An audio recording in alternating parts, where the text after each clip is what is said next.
Welcome to True Drew Podcast, your source for all things Nancy Drew.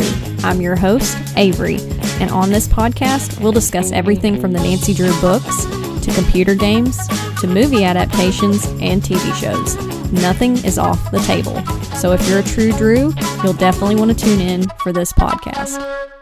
Hello, True Drews, and welcome to the 50th episode of the podcast. Did you all just go, wow, that's a lot of episodes? Because I feel like I started this podcast yesterday, so it's so hard to believe for me that we are this far into the Nancy Drew series. Also, guess what? It's my birthday, or my birthday was actually on Tuesday, but I had so much fun getting to hang out with family and spend some time with them, but also thank you for the birthday wishes on Instagram. I really appreciate it. Actually, it's kind of fitting that we're talking about the Spider Sapphire Mystery today because I have severe arachnophobia. I've actually talked about this in past episodes, like the Secret in the Old Attic episode. That book scared me so much as a kid because, you know, Nancy was tied up in that attic and this black widow spider was coming after her, but luckily in this book we don't have to deal with any live spiders. There's just one in this sapphire. But still, bugs trapped in jewelry, that is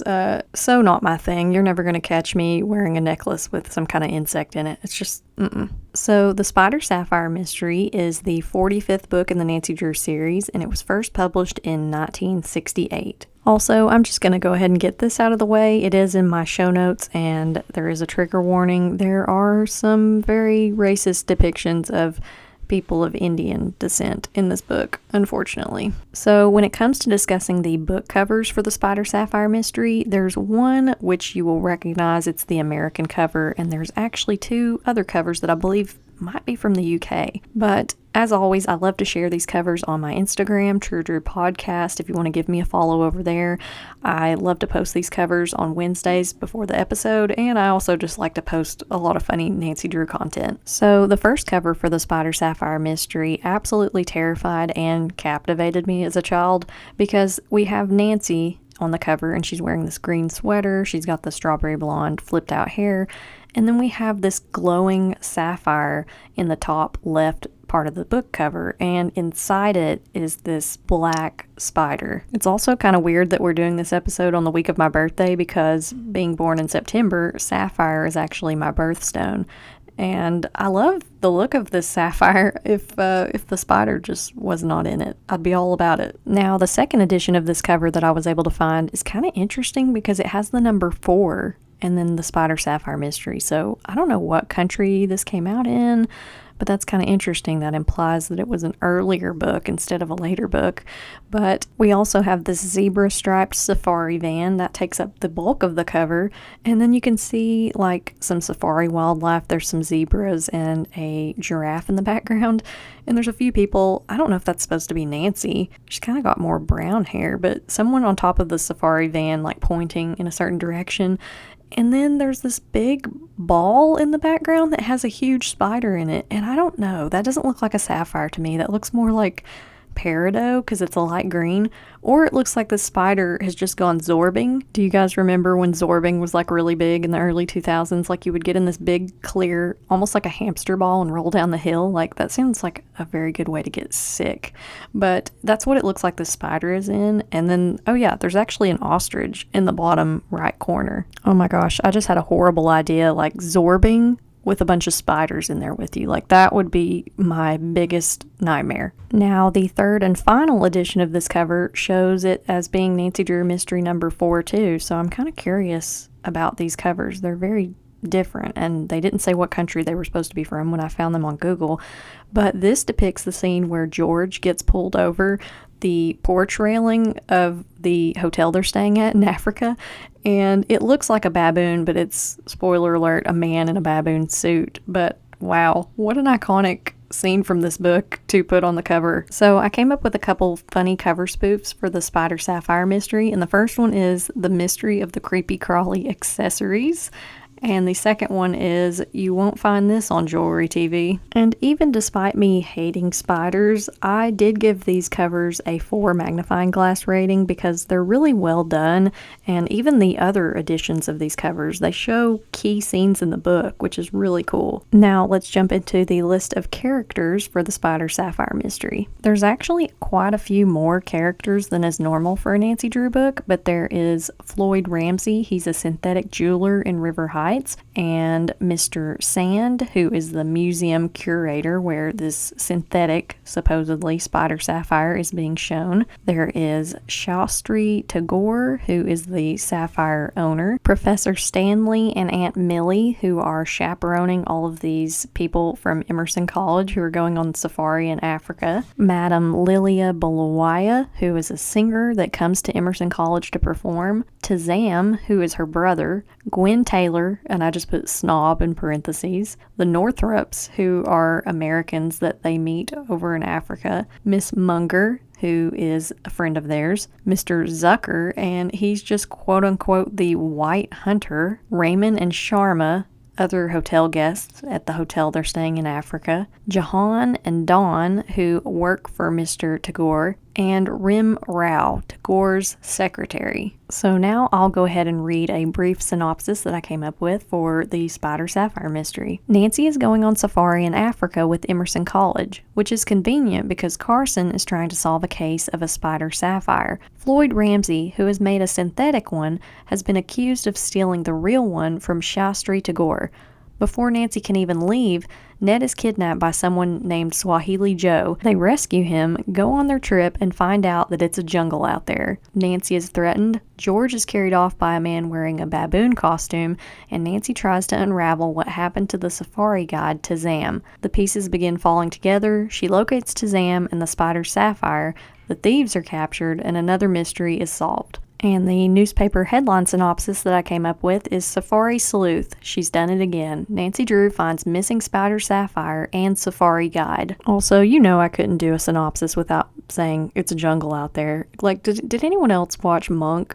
Because, like, that theme song gets stuck in my head all the time. It's a jungle out there. So I wrote down about 6 pages of notes for this one, so let's get to them. So Nancy's actually going to the museum to see this synthetic Spider Sapphire, and she gets boxed in on all sides by 3 cars.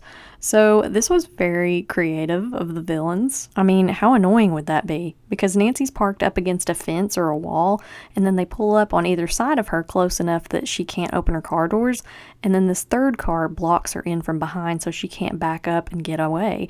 So Nancy thinks to herself, she's like, maybe this is because of the new case that my dad is working on.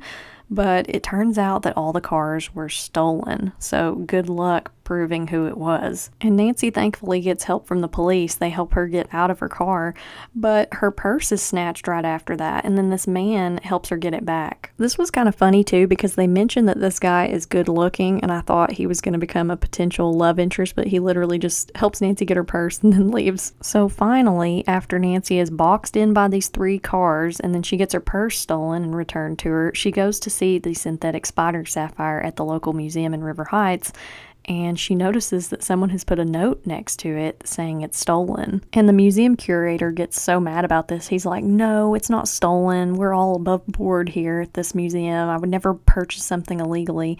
But Nancy talks to him, and then she talks to a guard at the museum, and she gets a description of everyone who's been in the museum. And she thinks one of the men to blame for the sign is one of the men who trapped her in her car. So this is where some of the offensive and racist things come into this book, because see, I don't have a problem with, when someone has committed a crime and you describe them, you need some descriptors to know who you're looking for, height and hair color. There's several things that help identify somebody, but I don't like how Nancy says this next thing. So the men who boxed her in her car, and one of them who took her purse, they apparently seem to be of Indian descent. But I don't like how Nancy says, I don't trust that Indian.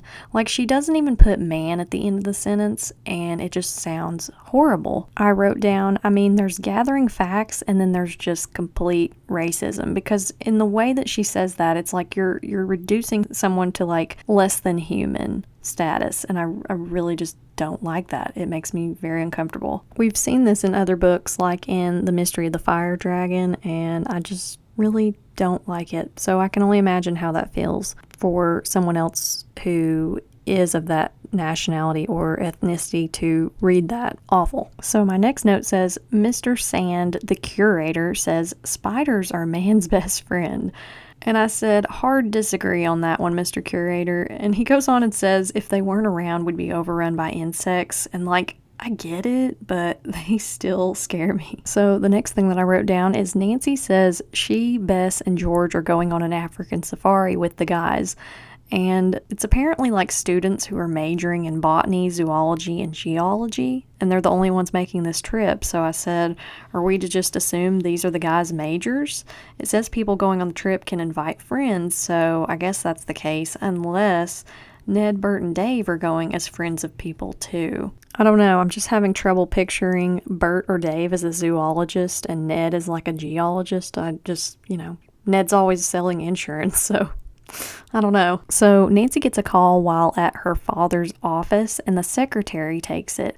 And when she hangs up, she says, oh, that was Professor Stanley, and Ned is not going on the safari trip after all.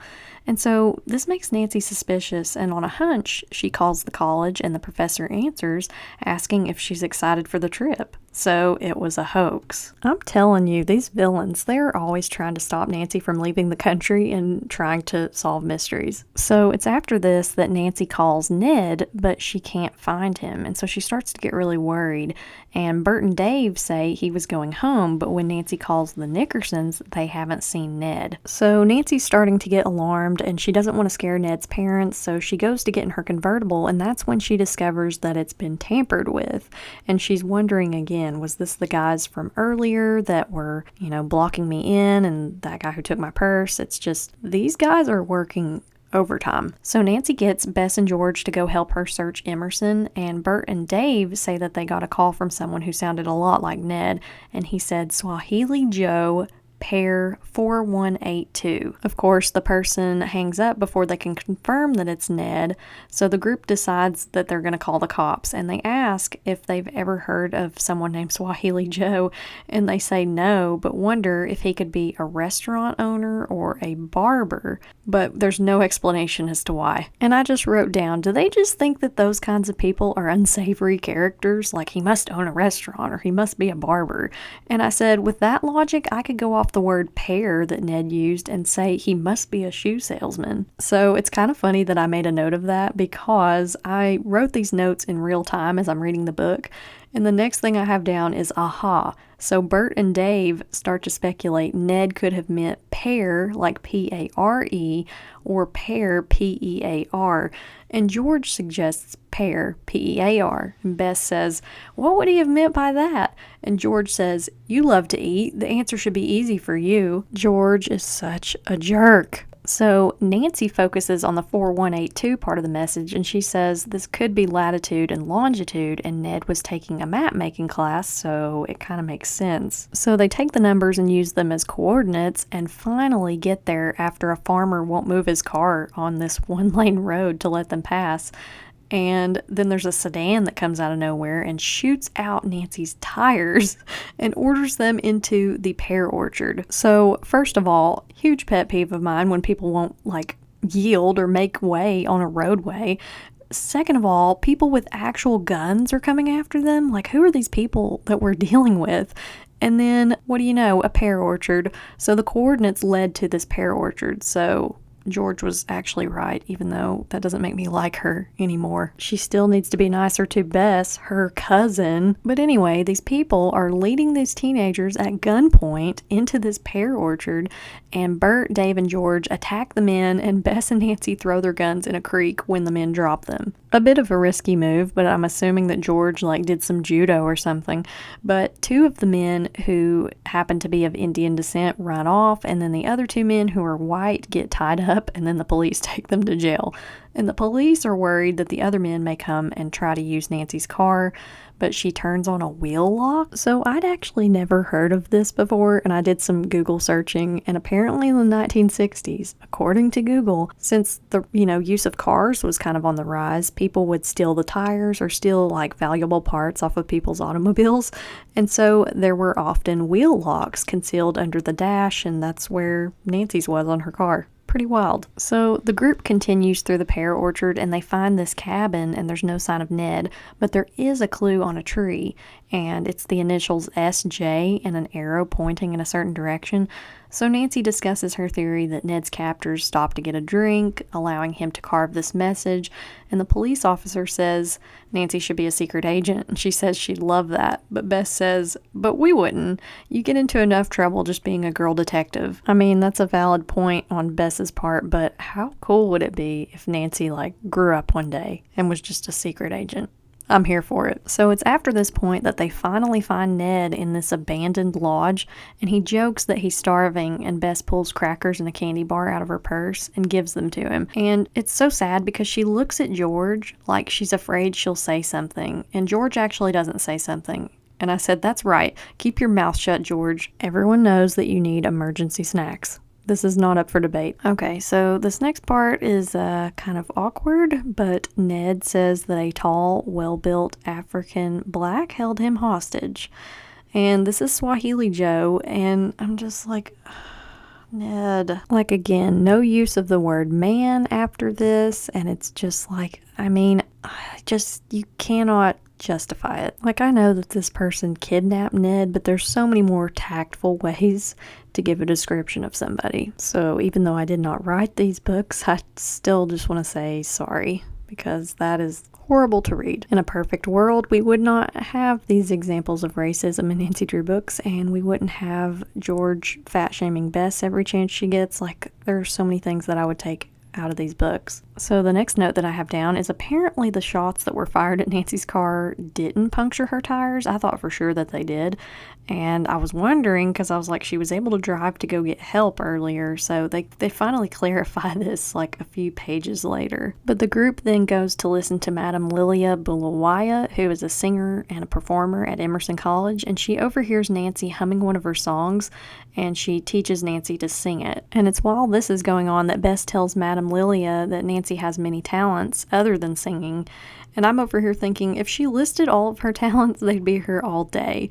But Lilia gets excited when she hears that Nancy is a detective, and she says that her brother Tazam went missing on an expedition in Africa and was presumed to be eaten by a lion. And so she asks Nancy to find him because she thinks he's still alive. So again, we have this case of Nancy trying to solve two mysteries simultaneously. This happens a lot in the books, but she's helping her dad try to solve this mystery of this Spider Sapphire, and now she's kind of got this side quest of finding this missing safari guide. So the next thing that I took note of is Gwen Taylor is someone who's going on the safari with everybody, and she's described as a tall, slender blonde whom it was obvious was wearing a wig. So I didn't mention this at the beginning of the episode, but I kind of remember a few things about this book, and so as soon as Gwen Taylor was mentioned, I was like, oh yeah, this is why I love this book, because she's such a brat, but she has some redemption points in the book. But I love when there's characters in the Nancy Drew books that are just really annoying. I remember reading about her in this book as a kid, and I was just like, oh, this girl is so annoying. They do a good job of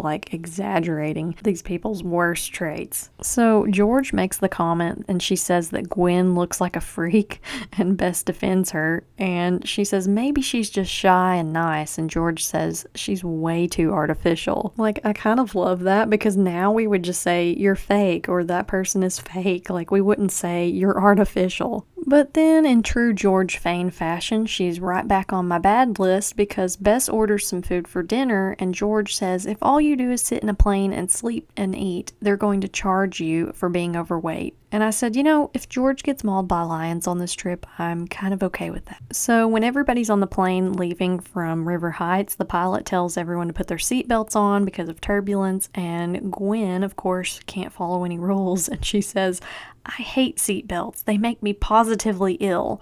And I was like, okay, I cannot stand people like this who are just like, I can't do this or I can't do that. It's like you make that everyone else's problem, and that's not cool. Seatbelts do not make you ill. They're literally a safety feature for your own benefit. But Gwen stands up and she gets thrown around, like no surprise there, and says she's going to sue the airline, and then she tries to run into the cockpit. And you know, for this having been written in 1968, it was very foreshadowing of like what kind of experiences we see on YouTube and stuff that goes viral, these videos of people acting out on airplanes. And I'm like, I'm totally down for those people getting tackled, because like you're a threat. You're threatening everyone else's safety on this airplane. It's like I give people a nasty look if they don't put their phone in airplane mode. It's like, be considerate of everyone else on this aircraft. So Gwen comes back out of the cockpit once the plane levels out and her wig is all askew, and Bess asks what made her scream, because she screams right before the chapter ends and then it picks up in the next chapter. And Gwen says the flight engineer grabbed her, and Bess says, how exciting. Okay, so we have to talk about this. Like, Bess's choice of words, like, how exciting. And I said, does Bess have a fantasy about pilots or something? And then Gwen says, I screamed because I didn't think it was fair to Hal. Like, it wasn't fair for this man to restrain her after she ran into the cockpit like a crazy person. Like, what? Also, Hal is Gwen's poor boyfriend. Like, he has to put up with her behavior at points in this book. And I'm like, the man is a saint. And Hal tried to get her to sit down and she wouldn't listen. But it's funny because George tells Gwen when she gets back out that she'd better straighten her wig or Hal won't love her anymore. And I said, what about her attitude though, George? Like, can we talk about that? I feel like George focuses on people's appearances too much. It's like, never mind that Gwen is just a horrible person. Maybe we should be a little less concerned about the crookedness of this hairpiece and more concerned over this woman's insistence on creating airline disturbances. But the antics don't stop there, because my very next note is Gwen is loud and upsets the lions on safari, and then she drops her camera out the window. So this woman just goes through life being a disturbance and just a horrible person. And so they're able to fish the camera back up into the safari bus, but it's just like, you not only create these problems on an airplane, but then you got to disrupt the wildlife. Like, when does it stop? So the next note that I have down is the group goes to the home of the Northrups, which are an American couple that live over here in Africa, and they have a pet lemur, and Nancy is speculating that it's cruel, which I found this to be very refreshing, because usually Nancy doesn't question the fact that people have, you know, a pet mountain lion, like in the Haunted Bridge, but she's like thinking to herself, maybe it's not right to have a pet lemur. And it's about this time when someone puts a plastic-lined bag over Nancy's head, and she starts to get dizzy, and she's panicking because she knows she's going to suffocate, and Ned saves her. And the person also shoved a note in her hand while they did this, and it says, Nancy Drew, give up the Spider Sapphire case or worse harm will come to you. These people mean business. Now, the hotel that everybody ends up staying at in Kenya is called the Treetop Hotel, and I looked this place up, and it's actually a real place. It actually looks like it'd be a really neat place to stay. My next note just says, Mr. Zucker, the White Hunter. And this was so weird. He actually refers to himself as the White Hunter, which I was like, oh, okay, this is a bit much. Like, I'm picturing this guy, and the only person that comes to mind is that hunter in the movie Jumanji. So next in the book, there's a baboon that steals Gwen's wig right off of the porch of this hotel. It's hilarious. But Nancy tries to get it, and the book says she realizes she needs to use kindness and coaxing. And I couldn't help but think of Elf and how he's like, you want a hug, when he's talking to the raccoon.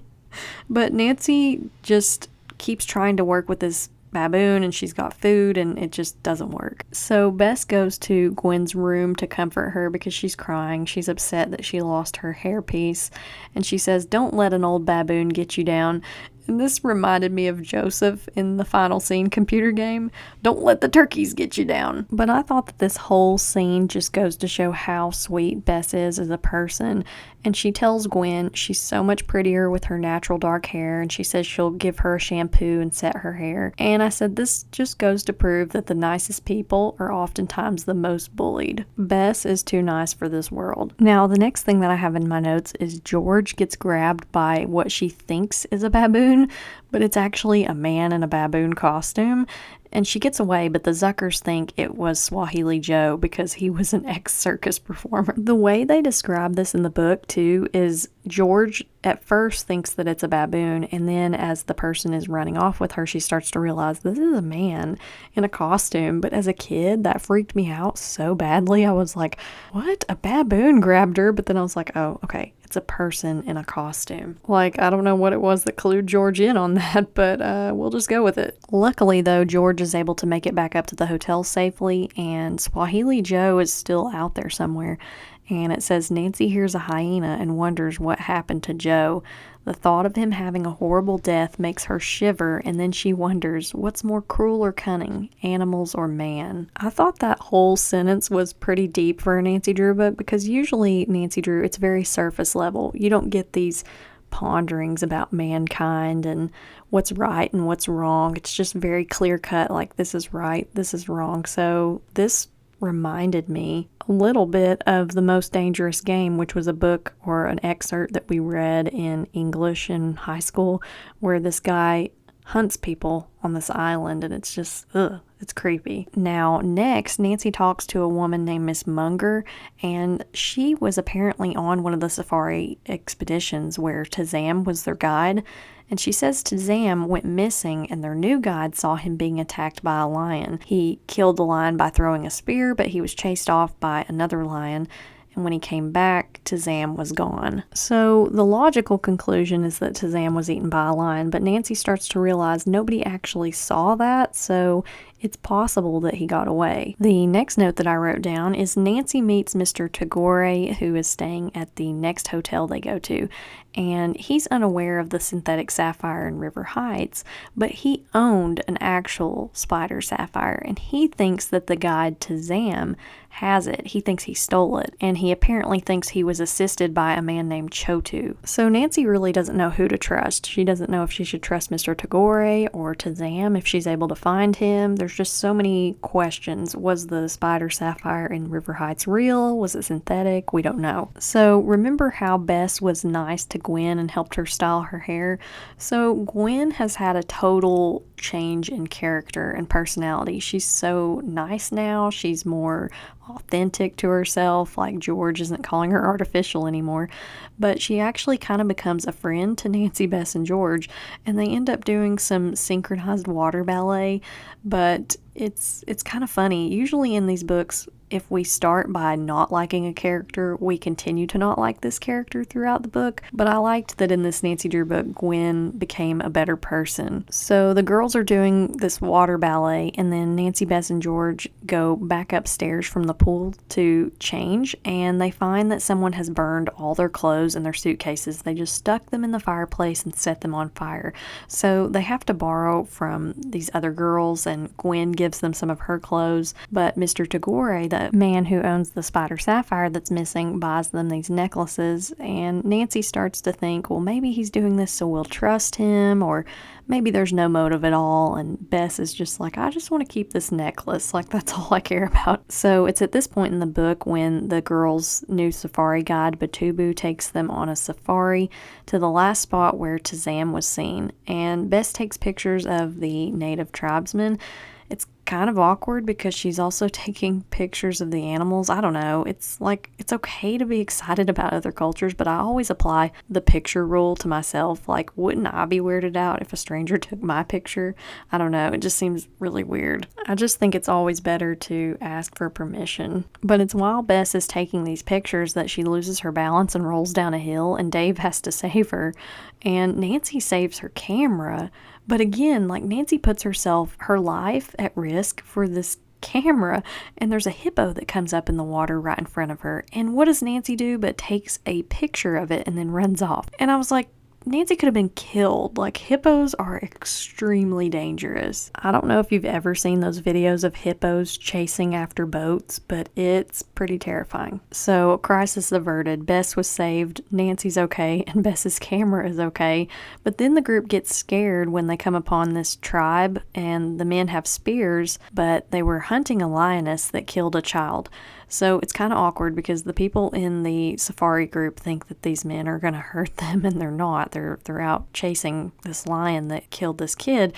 But they invite them to come with them to their village to eat a meal and see a performance. So Nancy actually recognizes one of the songs that they're singing, and it's the one that Lilia taught her, so she ends up singing it with them. And it's while they're there in the village that they also ask about Tazam, and the people say there was a man that did show up after almost being mauled a year ago, but he had a fever and he had no memory of who he was, but he kept saying he had to report the thieves. So Nancy's starting to think that this could have been Tazam. The next thing that I wrote down is some guys named Brown and Ross come to the hotel asking about Nancy, and they interrogate her about the Sapphire and River Heights, and she trips them up by asking about Swahili Joe.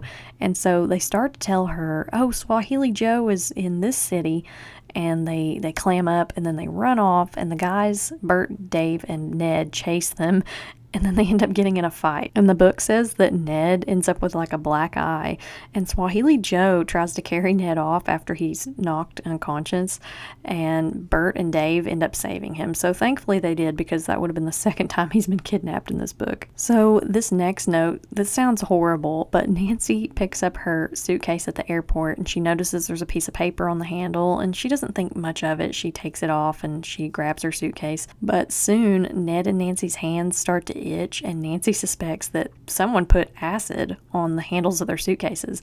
So they run in this pharmacy and they ask the pharmacist for oil to douse their hands and get the acid off.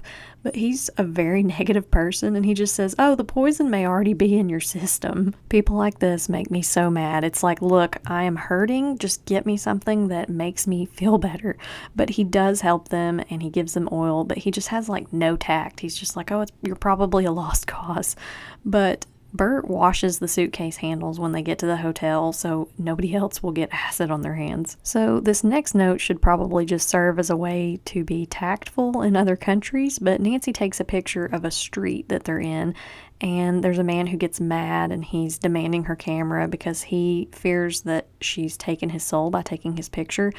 And I was like, this is why it's so important to be respectful of other cultures and beliefs, and just ask for permission before taking a picture if anyone is in it. But there's a policeman that comes by, and he kind of diffuses the situation, and he tells Nancy she can keep her camera. But I did notice that the next village that Nancy goes to in the book, she asks for permission to take pictures, which was nice. I was like, okay, we're learning our lesson here. We're being respectful of people. This is good. Now, Nancy, Bess, and George do go to this market, and it says there's ivory that's being sold. And I was doing some research on this because I sell antiques and vintage items, and the ivory trade has been cut down because the demand got to be so great and elephants were in danger of extinction.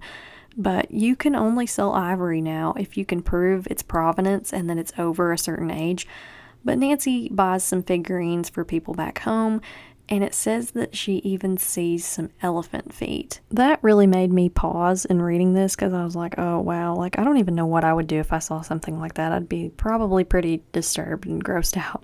But I'm so glad that for the most part, poaching and stuff is illegal, and the commercial sale of animal body parts and things, it's against the law. Now, this next note is kind of cool and kind of eerie, but Nancy gets a death mask made for her, and the man shows her hidden compartments in the eyes where jewels can be hid. He just sees Nancy on the street and he says, come here, I want to make this for you.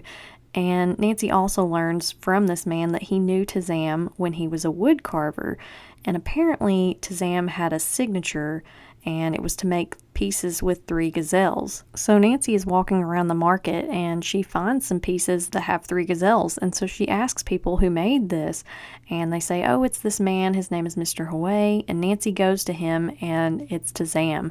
He has amnesia, but she jogs his memory by humming his sister's song. Now, the next thing that I wrote down is Nancy and Ned get a clue, and they find this dungeon on Vasco da Gama Street, and they find the Spider Sapphire, and it's in a box in the wall. And who shows up but Dahan and John, who are the 2 of the men who cornered Nancy in the car. They've been causing her problems since River Heights, and they're brandishing a whip at Nancy and Ned, and then Swahili Joe shows up.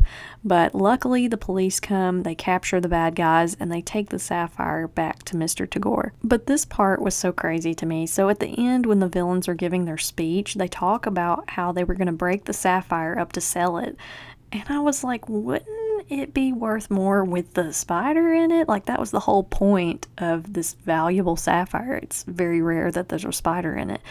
And I know, like, it'd be easier to recognize and it'd be harder to sell if they left it in one piece, but that part just made no sense. So this next segment of the podcast I like to call What's Cooking with Hannah Gruen, but I've kind of generally started calling it What's Cooking because Hannah has been doing less and less cooking in some of these books. But some of the food options we saw in this book, there was orange juice, rolls, and scrambled eggs on the plain. There was roast beef, there was wildebeest stew, and mealies, which is like a cornmeal mush, and tea, pastries, and fruit. And for the things that I said that Nancy could add to her resume, songstress, she apparently has a fairly good voice and she knows how to memorize songs, and wildlife photographer because she literally risked her life to get a picture of that hippo with Bess's camera. Now let's discuss the things I liked and the things I didn't like about the Spider Sapphire Mystery. I thought that the setting of Africa was really cool for this book. I really liked that, and I thought the villains were really creative.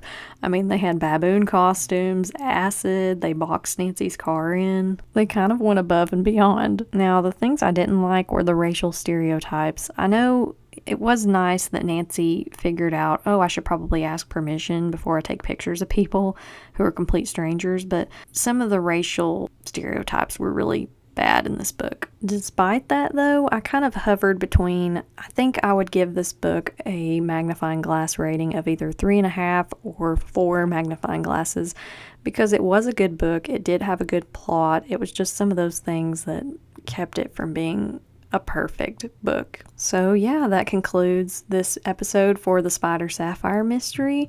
For next week's episode, we're going to be talking about the Invisible Intruder. So if you like ghost type stories and strange sea creatures, then you're really going to like this one. Until next time, thank you for listening to this episode of True Drew Podcast. Can't get enough of the podcast? Then check out my subscription series, True Drew Files, available on Apple and Spotify. For Nancy Drew books and merchandise, you can check out my website, www.truedrewpodcast.com. For business inquiries, you can contact me at truedrewpodcast@gmail.com, or you can connect with me on Instagram at truedrewpodcast.